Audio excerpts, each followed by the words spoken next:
Eh bien, bonsoir. Il est 18 heures et nous sommes ensemble pour notre 9e rendez-vous. Alors ce soir, nous allons aborder le thème de la conscience et de l'inconscient.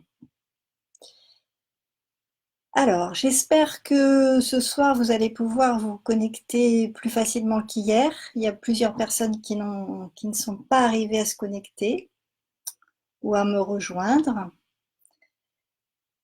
Euh, Alors j'espère que ça va bien se passer parce que j'ai perdu la page, enfin la vidéo d'hier, je ne la retrouve pas.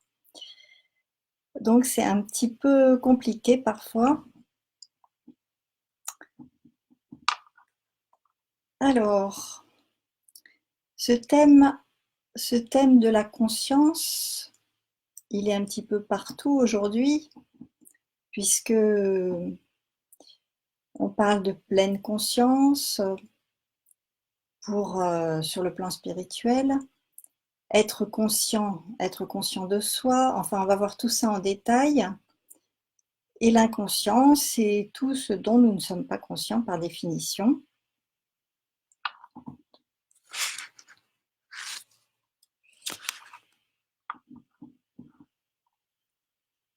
Alors, donc j'attends un petit peu que vous arriviez.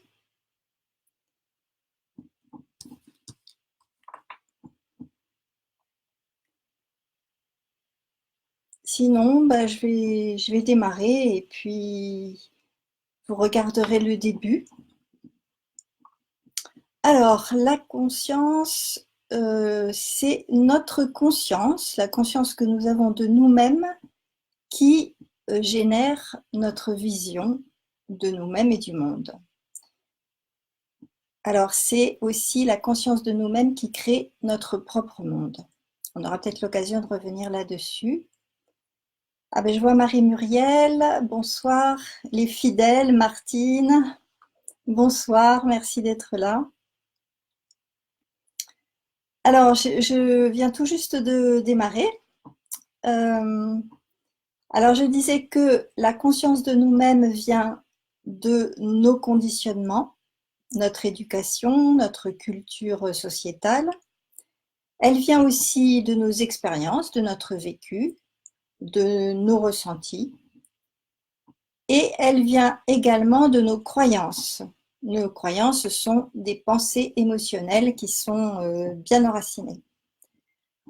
Nous avons ainsi une certaine idée ou une certaine image de nous-mêmes qui est probablement fausse parce qu'elle est soumise à tous ces conditionnements.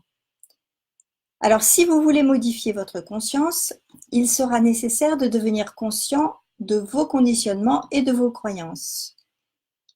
Mais seulement, comme nous sommes à l'intérieur de notre propre système, eh bien, nous ne le voyons pas généralement. Et il est très souvent inconscient. Alors, l'inconscient, une grande part de ce que nous sommes et du système dans lequel nous fonctionnons est donc en grande partie inconscient. Alors, comment devenir conscient? C'est le monde extérieur et les autres qui peuvent nous le permettre. Alors, ce que les autres nous disent, nous renvoient, si plusieurs personnes nous disent la même chose, eh bien, c'est que c'est juste, même si nous avons du mal à l'admettre. Ce que nous montre la vie aussi, que nous avons, les situations que nous vivons, les événements que nous traversons en disent beaucoup sur nous, sur notre inconscient. Alors, notre propre monde, nos conditions de vie, notre famille, nos relations, notre travail reflètent ce que nous sommes. Notre propre monde est à proprement parler l'image exacte de notre inconscient. C'est-à-dire que dans notre inconscient, donc, nous avons des pensées qui ne sont pas forcément conscientes, des croyances qui ne sont pas forcément conscientes et qui vont en fait générer notre propre monde. Donc, il suffirait de regarder ce que nous vivons pour connaître notre inconscient. Alors, le monde, c'est quelque chose qui est différent pour chacun de nous. Pourquoi? Parce que nous le ressentons chacun de façon différente. Et il se comporte bien souvent comme un miroir. C'est-à-dire toutes les informations que j'ai, elles peuvent me percuter et je vais les ressentir d'une certaine façon.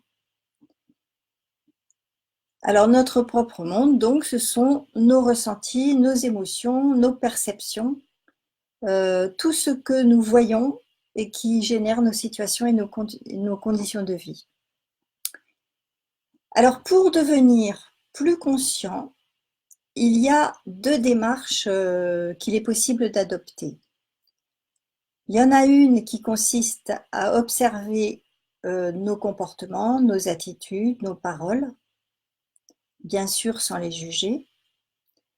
Et l'autre démarche consiste à observer notre propre monde, nos conditions de vie, en acceptant l'idée que c'est nous qui les générons. À la première démarche, alors, elle vous demande de vous accepter comme vous êtes, même si cela vous paraît difficile. En réalité, c'est votre ego qui n'est pas content de ce que vous voyez de vous-même, et votre être, lui, il s'en fiche, puisque de toute façon, il y a un voile de l'illusion qui est là. En réalité, vous faites partie du tout, de l'un. La deuxième démarche, elle vous demande de sortir de l'état de victime et de vous demander quelles sont les croyances qui génèrent la vie que vous vivez. Alors, vous allez alors identifier vos croyances, les abandonner parce que le fait de remplacer vos croyances limitantes par des croyances dites positives ne fait que renforcer le monde illusoire de la dualité. Après, on est obligé pratiquement de fonctionner avec des croyances. Enfin, c'est notre personnalité qui a besoin de fonctionner avec des croyances. Et alors que notre être, non. Et vous pouvez aussi vous en remettre à l'être ou à l'esprit qui est. Il y a à l'intérieur de vous une petite voix qui est celle de l'esprit. Alors c'est l'esprit donc notre véritable identité. Nous croyons pourtant que c'est notre ego, notre identification à la personnalité, hein, c'est la même chose. L'ego, c'est la part de nous qui est fabriquée par nos blessures, nos souffrances et tous nos mécanismes de défense que nous avons mis en place pour éviter de souffrir. Alors, je vous cite quelques mécanismes de défense relativement classiques. Alors, la formation réactionnelle, ça consiste à montrer le contraire de ce qu'on ressent. Par exemple, si je suis en colère et je vais sourire, voilà. La rationalisation, qui consiste à rationaliser. L'identification consiste à s'identifier à ce que l'on fait au lieu de s'identifier à ce qu'on est. La projection, ça vous savez tout ce que c'est. L'introjection, c'est de rentrer à l'intérieur, on dit d'avaler ce que l'on subit. Le refoulement, on peut par exemple refouler ses besoins. Il y a le mécanisme d'isolation qui consiste à isoler certaines parties de nous. Le clivage, c'est une sorte de mur entre 2 parties de nous-mêmes. Et puis, il y a le déni qui consiste, par exemple, à nier la sensibilité qu'on a pour les personnes qui se veulent fortes. Alors, pour suivre la voie de notre esprit, il sera nécessaire donc d'identifier nos mécanismes de défense préférés qui se mettent le plus souvent en place, de les lâcher en conscience, ce qui peut nous amener à entreprendre certaines actions. C'est-à-dire, je peux décider de poser des actions, par exemple, qui me font peur, et de cette manière, d'arriver à lâcher un mécanisme de défense. Alors, pour suivre donc la voie de notre esprit, il sera nécessaire d'abandonner notre ego qui veut avoir raison ou qui s'accroche à des sécurités qui sont finalement illusoires, et de nous mettre en ouverture sur ce que la vie nous présente, en nous remettant à l'être qui est en nous, et par exemple de pratiquer la pleine conscience. Donc la véritable conscience, c'est celle de l'esprit qui est en nous, et en rejoignant cette conscience-là, eh bien l'inconscient peut disparaître, parce que la lumière éclaire les ombres de notre inconscient. Voilà pour ce thème. Alors, je vois Odile. Bonsoir, je crois qu'il y a 2 Odile différentes. Bonsoir, merci d'être là. Donc, je vais vous proposer de soit poser des questions sur ce que je viens de dire, soit de présenter des cartes majeures que vous pensez reliées à la conscience et à l'inconscient.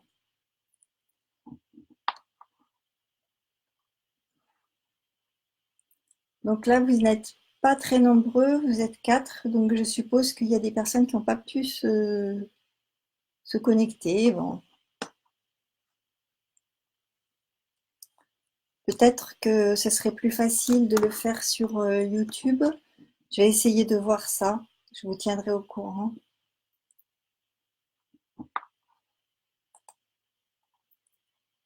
Alors, Marie-Muriel propose la lune et le diable pour l'inconscient. Donc effectivement, la lune, elle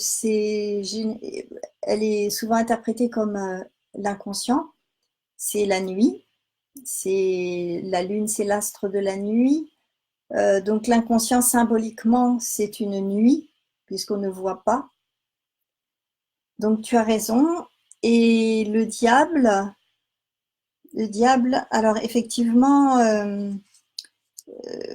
c'est comment dire, tout ce que nous refoulons, par exemple, tout ce qui est nous refoulons dans notre inconscient, toute la part d'ombre qui est la nôtre, effectivement, elle est dans notre inconscient. Donc le diable peut représenter, symboliser notre part d'ombre, ce que nous refoulons, ce que nous ne pouvons pas voir.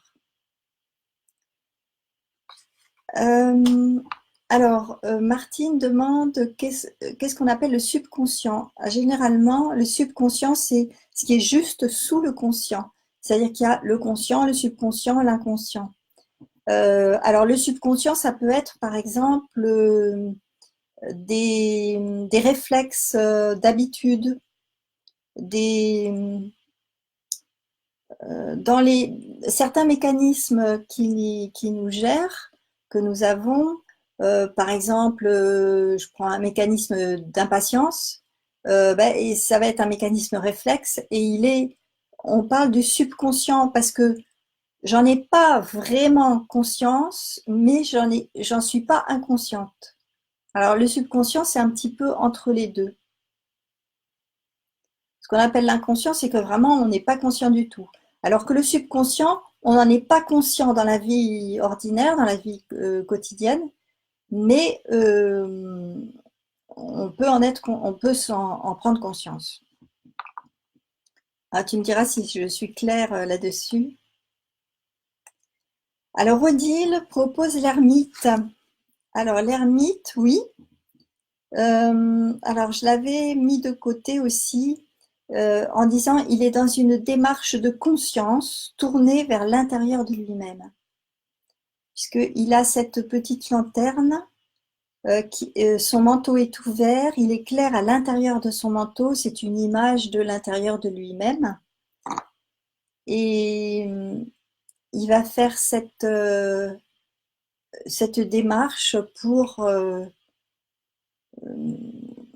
pour descendre à l'intérieur. Ça peut être descendre dans son corps. Donc il le fait avec beaucoup de douceur, comme je disais la dernière fois, puisque vous voyez que l'image est tout en courbe. Alors, essayez de me dire quand vous proposez une carte, dire pourquoi. Alors, Odile, pour la conscience, oui, d'accord. Oui. Alors, Monique, le soleil pour le conscient. Oui, bien sûr. Donc, le soleil, c'est vraiment une image d'une grande conscience, puisque c'est l'astre du jour qui éclaire tous les recoins. Donc, effectivement, c'est un symbole de conscience, le soleil. Donc, on a vu la lune, l'inconscient, le soleil, le conscient. Ça, on le sait. Alors, Marie-Muriel, la maison Dieu, quand on est dans le mental, l'enfermement. Alors, bon, il y a les deux polarités. C'est-à-dire qu'il y a la polarité négative qui est représentée par ces briques, comme si notre corps était rigide, euh, avec tous nos mécanismes, nos tensions musculaires, ce qu'on appelle la cuirasse caractérielle. Et puis l'autre pôle, le pôle positif, qui est la pénétration de l'esprit, du feu de l'esprit dans notre corps. Et donc là, c'est la pleine conscience aussi. C'est la conscience de l'être qui est en nous, qui se réveille, qui se réveille. Donc là, il y a les deux, je dirais.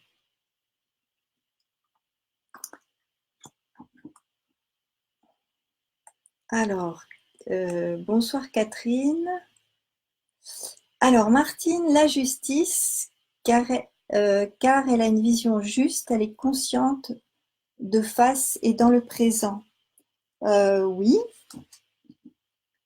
Alors, la justice, oui. On en avait parlé quand on a parlé de l'attention et de la vigilance. Effectivement, elle est très attentive puisque à maintenir un équilibre et à maintenir un équilibre de justesse. Et effectivement, ça demande de la conscience, une attention consciente. Je suis d'accord.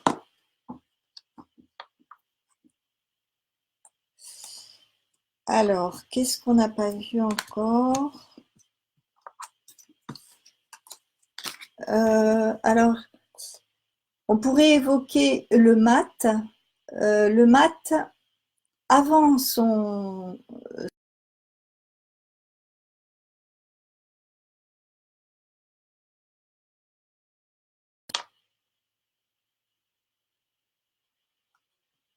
Ah, j'ai un problème de connexion. J'arrive.